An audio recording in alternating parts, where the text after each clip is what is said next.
pastor's son, supposed to be good, right? So that's the way I always thought, and that's the way everybody always pursued me, is being a good pastor's kid.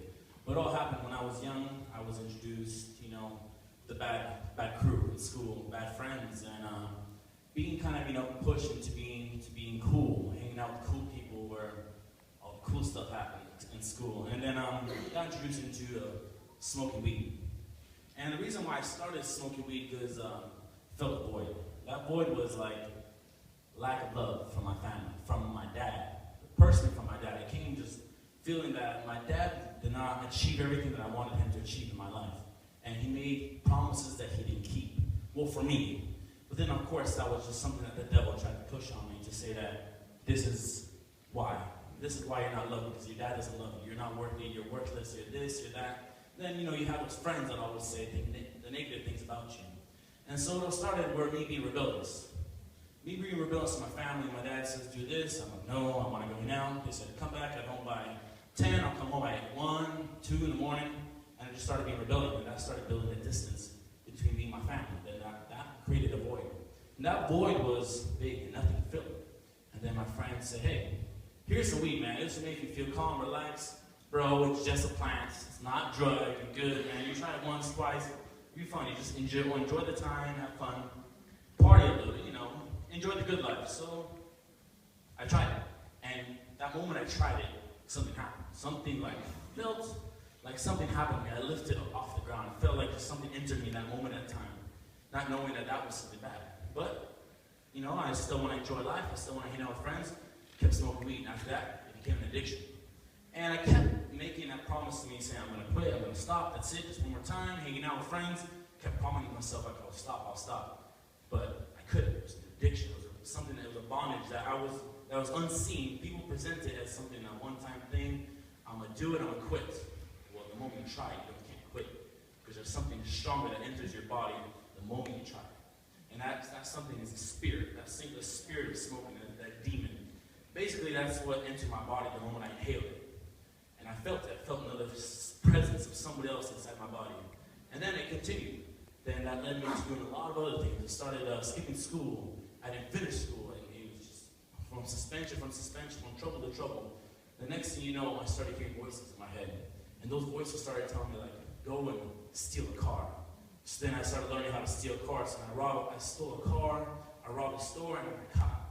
That's when I went to jail. And they were supposed to be there for 2 years to go to prison, but by God's grace, by God's mercy, I was just released. And when I was released, I kept running away from different cities, trying to hide, just living on the streets with crackheads and cokeheads. And this is, remember, you're talking about a pastor's son, someone that was supposed to live the right life, the good life, showing others not to do such things. But here I was in captivity and bondage that I had no control over. And basically then it just kept going and going and going. And that led me to doing more worse things, hanging out, parties, girls, everything you can possibly imagine that was bad. Here I was doing it. And I'm supposed to be the right type of person, but I couldn't. Then I started just hearing more voices, and I couldn't. It got to the point where I smoked so much drugs, crack, cocaine, meth, every kind of thing that I always said I would never, ever try it.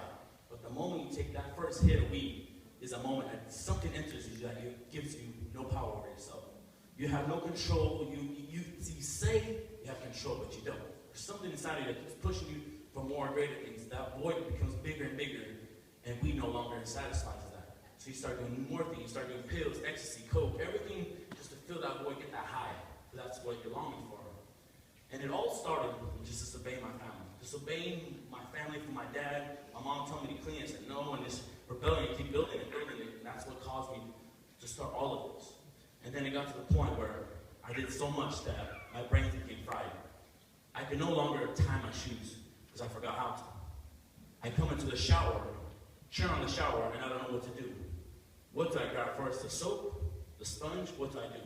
So I would sit there and I would cry because I don't remember how to speak, don't know how to text, don't know how to write. And the worst is picking up a toothbrush and not knowing how to brush your teeth. That's when you know you really lost it. And that's just to show that how deep I've gone into sin, into bondage that there was no hope. For me, there was no hope. That's it. I was dead. I was about to hear voices, and I started cutting myself. Started taking blades and started cutting, and got scars all over my body from the places where I cut. and I was just lying in my pool of blood, dying, and yet the parents were still praying. The parents were still praying for me, that hoping for a kid that they call their son to be given another chance. And God heard those prayers. And God heard those prayers, and they started. Then the last time I went to jail for 2 months, I came out. My parents said, "You have either one choice. Either we sing you, you're going to go back to prison, or you go to Africa." And I'm like, man, those aren't the best choices. I'd rather pick Africa, man. Screw jail. So I went to jail. Africa. So I went to Africa. My brother was staying there in Nigeria, and I stayed with this pastor. And this pastor is a prophet. So basically, there's lots of deliverance from demons, from addictions, and from healings of all sorts of kind. And I was prayed for. And then the moment the pastor prayed for me, the demons that were inside of me started to speak out, and I was delivered. And after those spirits left my body, it felt like I could fly. It felt like something that was 1,000 pounds on top of me was lifted out of me, and I was free. For once in my life, I can think, I can be able to sit there and manage and know, this is what I want to do, this is how I can do it, and this is how I will do it. But before I couldn't. And I was so deep in the sin, thinking that nothing could save me, not knowing that there was God out there that could save me, deliver me from all sorts of sin. It doesn't matter how deep and how far you went into sin, and how bad, even if it came down to mental disorder, God can still free you. And after that, my life was never the same. I was a brand new person. I had a new future. I had hope. I can know what I'm going to do. And I can go out and accomplish it. My mind was given. I was given a new heart. I was given a new hope. And you know what? The best of it, I was given salvation. To know that when I close my eyes that day, I'll go to heaven. So that's my testimony, and hope you guys are encouraged.